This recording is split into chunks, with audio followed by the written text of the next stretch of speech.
ದೆಹಲಿ ಸುದ್ದಿ, ಸುಪ್ರೀಂ ಕೋರ್ಟ್ನಿಂದ ಬಂದಿರುವ ಸುದ್ದಿ.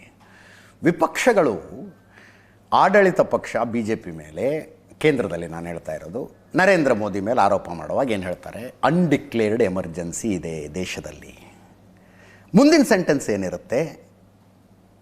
ನ್ಯಾಯಾಂಗ, ಎಲೆಕ್ಷನ್ ಕಮಿಷನ್ ಅಂಥ ಸ್ವಾಯತ್ತ ಸಂಸ್ಥೆಗಳನ್ನು ದುರ್ಬಳಕೆ ಮಾಡಿಕೊಳ್ತಾ ಇದ್ದಾರೆ, ಈ ಆರೋಪ ಮಾಡ್ತಾರೆ. ಇನ್ನು ಮುಂದೆ ನ್ಯಾಯಾಂಗದ ಹೆಸರನ್ನು ಬಿಡಬೇಕಾಗತ್ತೇನೋ, ನ್ಯಾಯಾಂಗದ ದುರ್ಬಳಕೆ ಅನ್ನೋದಕ್ಕಾಗೋದಿಲ್ವೋ ಏನೋ ಇನ್ಮೇಲೆ.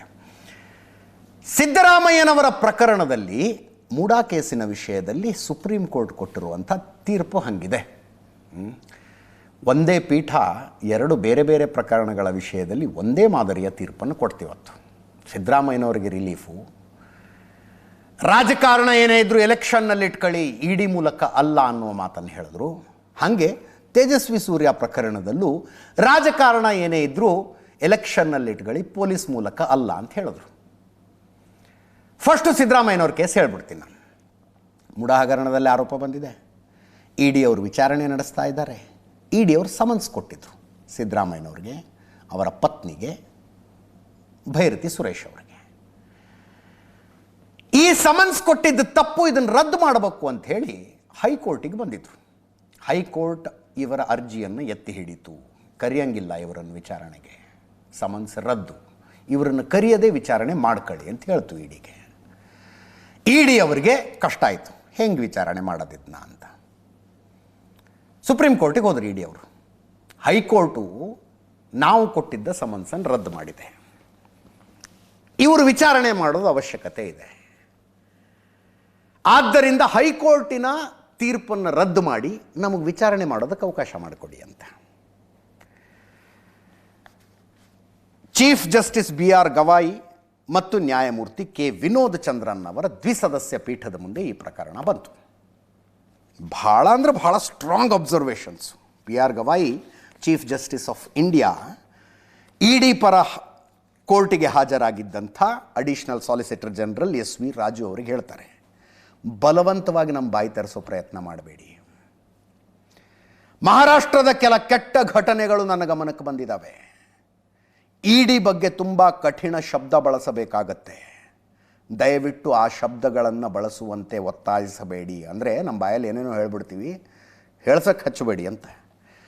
ಚುನಾವಣೆಗಳಲ್ಲಿ ರಾಜಕೀಯ ಯುದ್ಧಗಳು ನಡೆಯಲಿ, ನಿಮ್ಮ ರಾಜಕೀಯ ಏನೇ ಇದ್ರೂ ಎಲೆಕ್ಷನ್ನಲ್ಲಿ ಇಟ್ಕೊಳ್ಳಿ, ರಾಜಕೀಯ ಲಾಭಕ್ಕಾಗಿ ನಿಮ್ಮನ್ನು ಯಾಕೆ ಬಳಸಲಾಗ್ತಾ ಇದೆ? ನೀವು ಅಂದರೆ EDನ ಯಾಕೆ ರಾಜಕೀಯ ಲಾಭಕ್ಕೆ ಬಳಸ್ತಾ ಇದ್ದಾರೆ ಅಂತ. ED ಪರವಾಗಿ ಹಾಜರಾಗಿದ್ದ ಅಡಿಷನಲ್ ಸಾಲಿಸಿಟರ್ ಜನರಲ್ಗೆ ಅರ್ಥ ಆಗ್ಬಿಡ್ತು, ಇದು ಎಲ್ಲಿಗೆ ಹೋಗ್ತಾ ಇದೆ ಕೇಸು ಅಂತ. ತಕ್ಷಣ ಏನಂದ್ರೆ ನಮ್ಮ ಅರ್ಜಿನೇ ವಾಪಸ್ ತಗೊಂಡ್ಬಿಡ್ತೀವಿ ನಾವು ಅಂತ. ನಮ್ಮ ಅರ್ಜಿನೇ ವಾಪಸ್ ತಗೊಂಡ್ಬಿಡ್ತೀವಿ, ಎಲ್ಲ ಪ್ರಕರಣಗಳಿಗೂ ಇದು ಆದೇಶದಂತೆ ಆಗಬಾರದು ಅಂತ. ಅಂದರೆ ಒಂದು ಆರ್ಗ್ಯುಮೆಂಟ್ ನಡೆದ ಮೇಲೆ ಎಂಡ್ ರಿಸಲ್ಟ್ ಏನಾಗುತ್ತೆ ಅನ್ನೋದರ ಅಂದಾಜು ನಮಗೆ ಸಿಕ್ಕಿದೆ. ಇದೇ ಎಂಡ್ ರಿಸಲ್ಟ್ ಇಟ್ಕೊಂಡು ಇನ್ನು ಉಳಿದವರೆಲ್ಲ ಬರೋಕ್ಕೆ ಶುರು ಮಾಡಿಬಿಡ್ತಾರೆ ಸುಪ್ರೀಂ ಕೋರ್ಟ್ಗೆ. ನಮಗೂ ಸಮನ್ಸ್ ಕೊಟ್ಟಿದ್ದಾರೆ ರದ್ದು ಮಾಡಿ, ನಮಗೂ ಸಮನ್ಸ್ ಕೊಟ್ಟಿದ್ದಾರೆ ರದ್ದು ಮಾಡಿ ಅಂತ ಬರೋಕ್ಕೆ ಶುರು ಮಾಡಿಬಿಡ್ತಾರೆ. ನಾವೀಗ ನಮ್ಮ ಅರ್ಜಿನೇ ವಾಪಸ್ ತಗೊಂಡು ಬಿಡ್ತೀವಿ, ಎಲ್ಲ ಪ್ರಕರಣಗಳಿಗೂ ಇದು ಆದೇಶದಂತೆ ಆಗಬಾರ್ದು ಅಂಥೇಳಿ ಅರ್ಜಿ ವಾಪಸ್ ತಗೊಂಡ್ರು. ಆವಾಗ ಚೀಫ್ ಜಸ್ಟಿಸ್ ಆಫ್ ಇಂಡಿಯಾ ಹೇಳ್ತಾರೆ, ಹೈಕೋರ್ಟ್ನ ಏಕಸದಸ್ಯ ಪೀಠದ ಆದೇಶದಲ್ಲಿ ಯಾವುದೇ ದೋಷ ಇಲ್ಲ. ಏನು ಸಮನ್ಸನ್ನು ರದ್ದು ಮಾಡಿದಾರಲ್ಲ, ಕರ್ನಾಟಕ ಹೈಕೋರ್ಟ್ನ ಏಕಸದಸ್ಯ ಪೀಠ, ಅದರಲ್ಲಿ ಏನೂ ತಪ್ಪಿಲ್ಲ. ಕೇಸಿನ ವಿಚಿತ್ರ ಸಂಗತಿ, ಪರಿಸ್ಥಿತಿಯನ್ನು ಪರಿಶೀಲಿಸಿ ನಿಮ್ಮ ಅರ್ಜಿಯನ್ನು ತಿರಸ್ಕರಿಸ್ತೇವೆ. ಕಠಿಣ ಶಬ್ದಗಳನ್ನು ಬಳಸದಂತೆ ನಮ್ಮನ್ನು ತಡೆದಿದ್ದಕ್ಕೆ ಅಡಿಷನಲ್ ಸಾಲಿಸಿಟರ್ ಜನರಲ್ಗೆ ಧನ್ಯವಾದ ಅಂಥೇಳಿ ಕೇಸನ್ನು, ಅಂದರೆ ಅರ್ಜಿಯನ್ನು ರದ್ದು ಮಾಡಿದ್ರು. ಅದರ ಅರ್ಥ ಸಿದ್ದರಾಮಯ್ಯನವರಾಗಲಿ, ಅವರ ಪತ್ನಿ ಆಗಲಿ, ಭೈರತಿ ಸುರೇಶ್ ಅವರಾಗಲಿ ED ಮುಂದೆ ವಿಚಾರಣೆಗೆ ಬರಹಂಗಿಲ್ಲ. ಈಗ ಎಂಥ ರಿಲೀಫ್ ನೋಡಿ, ಇದು ಎಂಥ ರಿಲೀಫು ಸಿದ್ದರಾಮಯ್ಯನವ್ರಿಗೆ. In all angles, politically, legally, morally ದೊಡ್ಡದೊಂದು ರಿಲೀಫನ್ನು ಸುಪ್ರೀಂ ಕೋರ್ಟ್ನ ದ್ವಿಸದಸ್ಯ ಪೀಠ ಕೊಡ್ತು. ಅದರಲ್ಲಿ ಸ್ವತಃ ಚೀಫ್ ಜಸ್ಟಿಸ್ ಆಫ್ ಇಂಡಿಯಾ ಇದ್ದದ್ದು, ಅದೇನೋ ಕಿರೀಟಕ್ಕೆ ಇನ್ನೊಂದು ಗರಿ ಅಂತಾರಲ್ಲ, ಆ ರೀತಿ ಆಯಿತು ಸಿದ್ದರಾಮಯ್ಯನವ್ರಿಗೆ. ಸಿದ್ದರಾಮಯ್ಯನವರು ಆನಂದ ತುಂದಿಲರಾಗಿ ಟ್ವೀಟ್ ಮಾಡಿದ್ರು. ನಿಜ ಅದು. ಅಂದರೆ ಒಂದು ಸುಪ್ರೀಂ ಕೋರ್ಟ್ನ ಈ ಜಡ್ಜ್ಮೆಂಟು ನಾಯಕತ್ವ ಬದಲಾವಣೆಯ ಚರ್ಚೆ ಕರ್ನಾಟಕದಲ್ಲಿ ನಡೀತಾ ಇರುವಾಗ ಬಂದಿರುವಂಥ ಈ ಜಡ್ಜ್ಮೆಂಟು ಒಂದು ಮಾರಲ್ ಅಪ್ರೈಟ್ ಕೊಟ್ಟು ಬಿಡುತ್ತಿದ್ದು. ಕೇಂದ್ರ ಸರ್ಕಾರದ ಕಪಾಳಕ್ಕೆ ನ್ಯಾಯದಂಡ ಬಾರಿಸಿರುವ ತಪರಾಕಿ ಇದು ಅಂತ ಟ್ವೀಟ್ ಮಾಡಿದ್ರು. CBI ED ದುರ್ಬಳಕೆ ಮಾಡಿ ನನ್ನ ಪತ್ನಿಯ ವಿರುದ್ಧ ಸುಳ್ಳು ಕೇಸ್ ಹಾಕಿದ್ರು. ನಾನು ನನ್ನ ಕುಟುಂಬ ಅನುಭವಿಸಿದ ಮಾನಸಿಕ ಹಿಂಸೆಯನ್ನು ಮರೆಯಲಾರೆ. ನನ್ನ ಮನದಾಳದ ಮಾತನ್ನೇ supreme court chief justice of India ಹೇಳಿದ್ದಾರೆ. 11 ವರ್ಷಗಳಿಂದ ಕೇಂದ್ರ ಸರ್ಕಾರ ರಾಜಕೀಯ ದ್ವೇಷ ಮಾಡ್ತಾ ಇದೆ. ಇನ್ನಾದರೂ IT, CBI, ED ಸಂಸ್ಥೆಗಳ ದುರ್ಬಳಕೆಯನ್ನು ನಿಲ್ಲಿಸಿ ಅವುಗಳಿಗೆ ಸ್ವಾಯತ್ತತೆಯನ್ನು ಕೊಟ್ಟು ತಮ್ಮ ಪಾಪ ತೊಳೆದುಕೊಳ್ಳಲಿ. BJP, JDS ನನ್ನ ಕುಟುಂಬದ ವಿರುದ್ಧ ಕಪೋಲ ಕಲ್ಪಿತ ಆರೋಪ ಮಾಡಿದ್ವು. ಇವರಿಗೆ ಕಿಂಚಿತ್ತಾದರೂ ಮಾನ ಮರ್ಯಾದೆ ಇದ್ದರೆ ಕ್ಷಮೆ ಯಾಚಿಸಲಿ ಅಂತ ಸಿದ್ದರಾಮಯ್ಯನವರ ಟ್ವೀಟು. ಅಂದರೆ ಸಿದ್ದರಾಮಯ್ಯನವರು ಸ್ವಲ್ಪ ಕನ್ಫ್ಯೂಸ್ ಮಾಡ್ಕೊಂಡ್ರೋ ಏನೋ, ಮೂಡಾ ಪ್ರಕರಣದಲ್ಲಿ ಏನೂ ತಪ್ಪಿಲ್ಲ ಅನ್ನುವ ತೀರ್ಪು ಬಂದುಬಿಟ್ಟಿದೆ ಅಂದ್ಕೊಂಡ್ರೋ ಏನೋ. ಇಲ್ಲ, ಹಾಗಾಗಿಲ್ಲ ಸರ್. ಪ್ರಕರಣದ ತನಿಖೆ ನಡೆಯುತ್ತೆ. ಹಾಗೆ ತೀರ್ಪು ಬಂದಾಗ, ಅಂಥದ್ದೊಂದು ಕನ್ಕ್ಲೂಷನ್ಗೆ ಬಂದಾಗ ಅದನ್ನು ಸಪ್ರೇಟಾಗಿ ಇಷ್ಟೇ ಉತ್ಸಾಹದೊಂದಿಗೆ ಹೇಳ್ತೀವಿ ನಾವು. ಆದರೆ ಸದ್ಯಕ್ಕೆ ಬಂದಿರೋದು ನಿಮ್ಮನ್ನು ವಿಚಾರಣೆ ಕರೆಯೋ ಹಂಗಿಲ್ಲ, ಸಮನ್ಸ್ ರದ್ದುಗೊಳಿಸಿದ ಏಕಸದಸ್ಯ ಪೀಠದ ಆದೇಶ ಸರಿಗಿದೆ ಅನ್ನೋದಷ್ಟೇ. ವಿಪಕ್ಷಗಳು ಅಂದರೆ BJP ಅವ್ರಿಗೊಂದು ರೀತಿ ದೊಡ್ಡ ಸೆಟ್ಬ್ಯಾಕ್ ಇದು. ವಿಪಕ್ಷಗಳ ಆರೋಪ ಮಾಡ್ತಿದ್ವಲ್ಲ, ED, CBI, IT ಬಳಸ್ಕೊಂಡು ರಾಜಕೀಯ ವಿರೋಧಿಗಳನ್ನು ಹಣಿತಾ ಇದ್ದಾರೆ ಅಂತ. 2014 ನಂತರ ಅಂದರೆ BJP ಸರ್ಕಾರ ಅಸ್ತಿತ್ವಕ್ಕೆ ಬಂದ ಮೇಲೆ ಕೇಂದ್ರದಲ್ಲಿ 5297 ಪ್ರಕರಣಗಳು EDಯಲ್ಲಿ ದಾಖಲಾಗಿದ್ದಾವೆ. 5297. ಇಲ್ಲಿ ತನಕ 47 ಕೇಸುಗಳು ಇತ್ಯರ್ಥ ಆಗಿದ್ದಾವೆ. 47ರ ಪೈಕಿ 44 ಶಿಕ್ಷೆ, 3 ಅಕ್ವಿಟ್ಟು.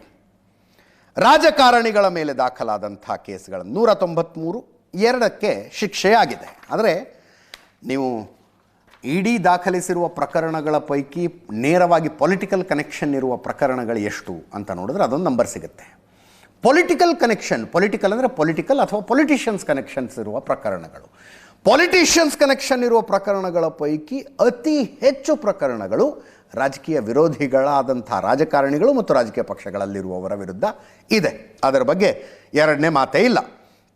ಹಿಂದೊಂದು ಸಲ ಇದೇ ರೀತಿಯಾಗಿ ವಿರೋಧ ಪಕ್ಷಗಳೆಲ್ಲ ಸೇರ್ಕೊಂಡು ಸುಪ್ರೀಂ ಕೋರ್ಟಿಗೆ ಹೋದಾಗ, ನೀವು ಯಾಕೆ ತಲೆ ಕೆಡಿಸ್ಕೋತೀರಿ, ಪ್ರಾಮಾಣಿಕರಾದರೆ ಅದಕ್ಕೆ ಯಾಕೆ ತಲೆ ಕೆಡಿಸ್ಕೋತೀರಿ ಅಂತ ಸುಪ್ರೀಂ ಕೋರ್ಟ್ ಹೇಳಿ ಕಳಿಸಿತ್ತು. ಈಗಂತೂ ಬಹಳ ಸ್ಟ್ರಾಂಗ್ ಅಬ್ಸರ್ವೇಷನ್ ಮಾಡಿದೆ. ವಿಪಕ್ಷ ನಾಯಕ R. ಅಶೋಕ್ ಅವರು ಕೇಳ್ತಾರೆ, ನಾವು ಹೋರಾಟ ಮಾಡಿದ್ದಕ್ಕೆ ನೀವು 16 ಸೈಟ್ ವಾಪಸ್ ಕೊಟ್ರಿ. ಸುಪ್ರೀಂ ಕೋರ್ಟಿನ ಜಡ್ಜ್ಮೆಂಟ್ ಬಗ್ಗೆ ನಾನು ಮಾತಾಡೋದಿಲ್ಲ ಅಂತ. ಕೇಳಿಸ್ಕೊಳ್ಳಿ ಒಮ್ಮೆ.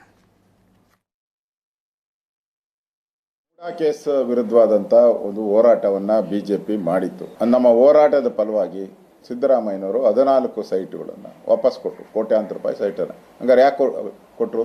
ತಪ್ಪಾಗಿಲ್ಲ ಅಂತ ಹೇಳಿದ್ರೆ ಸೈಟ್ ಯಾಕೆ ವಾಪಸ್ ಕೊಟ್ಟರು? ಈಗ ಇಟ್ಕೊಂಬೋದಲ್ಲ ವಾಪಸ್ ಅವರು. ಸುಪ್ರೀಂ ಕೋರ್ಟಲ್ಲಿ ಏನಾಗಿದೆ, ನಾನು ಕೋರ್ಟಿನ ವ್ಯಾಖ್ಯಾನಗಳನ್ನು ನಾನು ಇಲ್ಲಿ ಚರ್ಚೆ ಮಾಡೋಕ್ಕೆ ಇಷ್ಟಪಡಲ್ಲ. ಕೋರ್ಟ್ ಏನು ಆದೇಶ ಬರುತ್ತೋ ಅದನ್ನು ಪಾಲನೆ ಮಾಡಬೇಕು, ಪ್ರಶ್ನೆನೇ ಇಲ್ಲ. ಆದರೆ ನಾನು ಕಾಂಗ್ರೆಸ್ ಅವರಿಗೆ ಪ್ರಶ್ನೆ ಹಾಕೋದು, ತಪ್ಪು ಮಾಡಿಲ್ಲ ಅಂದರೆ ಸೈಟ್ ಯಾಕೆ ವಾಪಸ್ ಕೊಟ್ಟರು? ಹಂಗಾರೆ ವಾಪಸ್ ತಗೊಂಬಿಡಿ. ಈಗ ಅದರಿಂದ ನಮ್ಮ ಹೋರಾಟ, ಮೂಡಾ ಬಗ್ಗೆ ನಮ್ಮ ಹೋರಾಟ ನಿಲ್ಲಲ್ಲ, ಅದು ಕಂಟಿನ್ಯೂ ಆಗುತ್ತೆ. ಮೂಡಾ ಕಾಂಗ್ರೆಸ್ನವ್ರಿಗೆ ಒಂದು ದೊಡ್ಡ ಬಲ ಬಂದಂಗಾಯ್ತು ಈ ಕೇಸ್ನಿಂದ. ಶಿವರಾಜ್ ತಂಗಡಿಗೆ ಅವರು ಮಾತಾಡಿದ್ರು, ಮುಖ್ಯಮಂತ್ರಿಗಳ ಕಾನೂನು ಸಲಹೆಗಾರರು ಮಾತಾಡಿದ್ರು, ಪೊನ್ನಣ್ಣ ಅವರು. ರಾಜಕೀಯ ಒತ್ತಡಕ್ಕೆ ಕೆಲಸ ಮಾಡಬಾರ್ದು ED ಅವರು. ಅಪೀಲ್ ಹೋಗೋ ಅವಶ್ಯಕತೆಯೇ ಇರಲಿಲ್ಲ ಇದರಲ್ಲಿ. ಸುಪ್ರೀಂ ಕೋರ್ಟ್ ರಿಲೀಫ್ ಕೊಟ್ಟಿದೆ. ED ಅವರು ಯಾಕೆ BJP ಅವರು ಜನತಾ ದಳದವ್ರ ಮೇಲೆ ಕೇಸ್ ಹಾಕಲ್ಲ? ಬರೀ ರಾಹುಲ್ ಗಾಂಧಿ, ಸೋನಿಯಾ ಗಾಂಧಿ, ಕಾಂಗ್ರೆಸ್ ಮೇಲೆ ಮಾತ್ರ ಯಾಕೆ ಕೇಸ್ ಹಾಕ್ತಾರೆ? BJPಗೆ ಹೋದವರೆಲ್ಲ ಕ್ಲೀನ್ ಆಗಿದ್ದಾರಾ ಅಂತ ಕೇಳಿದ್ರು ಪೊನ್ನಣ್ಣ ಅವರು. ಕೇಳಿಸ್ಕೊಳ್ಳಿ. ನ್ಯಾಯಾಂಗ ವ್ಯವಸ್ಥೆ ಮೇಲೆ ನಮಗೆ ಸಂಪೂರ್ಣವಾದಂಥ ನಂಬಿಕೆ ಇತ್ತು. ಇದು ರಾಜಕೀಯ ಪ್ರೇರಿತ ಅಂತ ಪದೇ ನಾವು ಎಷ್ಟು ಕೂಡ ಹೇಳಿದ್ರು ನ್ಯಾಯಾಲಯನೇ ಇವತ್ತು ಭಾಳ ಸ್ಪಷ್ಟವಾಗಿ ರಾಜಕಾರಣವನ್ನು ಚುನಾವಣೆ ಕ್ಷೇತ್ರದಲ್ಲಿ ಮಾಡಿ ರಾಜಕೀಯಕ್ಕೋಸ್ಕರ ನಿಮ್ಮನ್ನು ಬಳಸಲಿಕ್ಕೆ ನೀವು ಅವಕಾಶ ಮಾಡಿಕೊಡ್ಬೇಡಿ ಅಂತೇಳಿ ED ಅವ್ರಿಗೆ ಹೇಳಿದ್ದಾರೆ. 2021ರಲ್ಲಿ ಇವರೇ ಸರ್ಕಾರ ಇದ್ದಾಗ ಕರೆದು ಕೊಟ್ಟು ಪಾಪ ಇವ್ರಿಗೆ ಪಾರ್ವತಿ ಅವರಿಗೆ ಹತ್ರ ಹಗರಣ ಮಾಡಲಿಕ್ಕೆ ಕೊಟ್ಟರಲ್ಲ ಇವರು. ಇದು ಇವತ್ತು ಬಯಲಾಗಿದೆ. ಏನಾದ್ರು ಒಂದು ಸ್ವಲ್ಪದಾದ್ರು ನೈತಿಕತೆ ಇದ್ದರೆ ದಯವಿಟ್ಟು ಇದ್ರ ಬಗ್ಗೆ ಮಾತಾಡೋದನ್ನಾರು ನಿಲ್ಲಿಸಿ ಅಂತ ನಾನು BJP ಅವ್ರಿಗೆ ಹೇಳಲಿಕ್ಕೆ ಬಯಸ್ತೀನಿ. ಇಷ್ಟ ಆಗಿದೆ. ಮತ್ತು 2021ರಲ್ಲಿ ಬೈರತಿ ಸುರೇಶ್ ಮಂತ್ರಿ ಆಗಿದ್ರ, ಪಾರ್ವತಿ ಅವರು ಯಾವತ್ತೂ ಕೂಡ ಯಾವ ಸಾರ್ವಜನಿಕ ಇದರಲ್ಲೂ ಕೂಡ ಕಾಣಿಸ್ತಾ ಇರುವಂತವ್ರನ್ನ ಅವರ ವೈಯಕ್ತಿಕ ಜೀವನವನ್ನ ಕೆದಕುವಂತ ಒಂದು ಕ್ಷುಲ್ಲಕ ರಾಜಕಾರಣ, ಕೀಳ್ಮಟ್ಟದ ರಾಜಕಾರಣಕ್ಕೆ ಕೈ ಹಾಕಿದರು.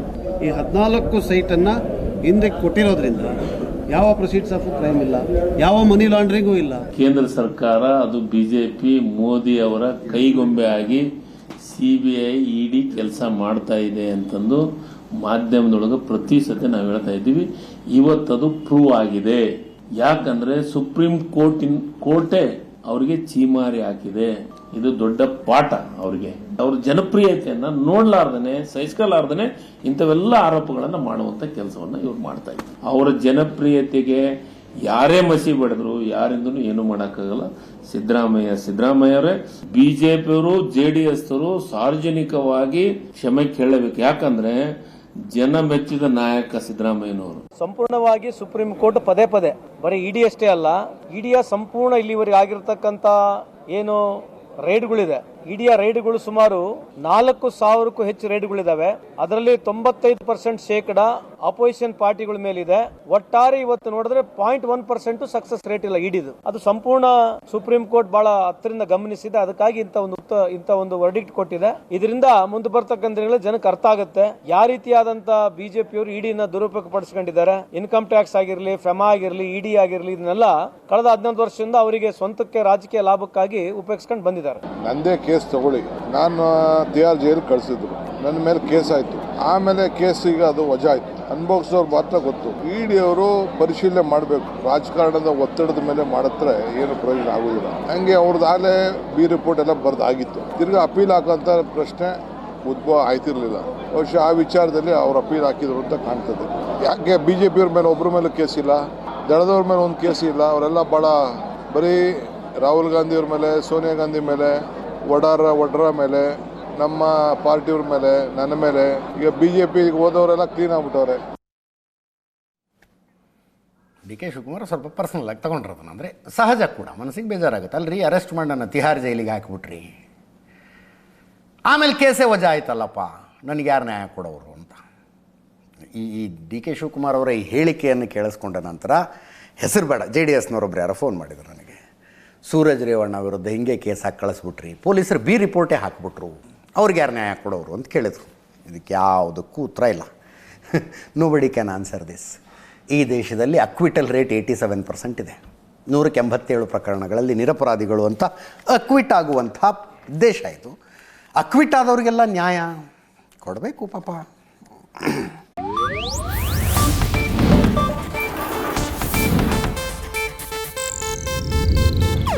ಇದು ಏಷ್ಯಾನೆಟ್ ನ್ಯೂಸ್ ನೆಟ್ವರ್ಕ್ ಪ್ರಸ್ತುತಿ.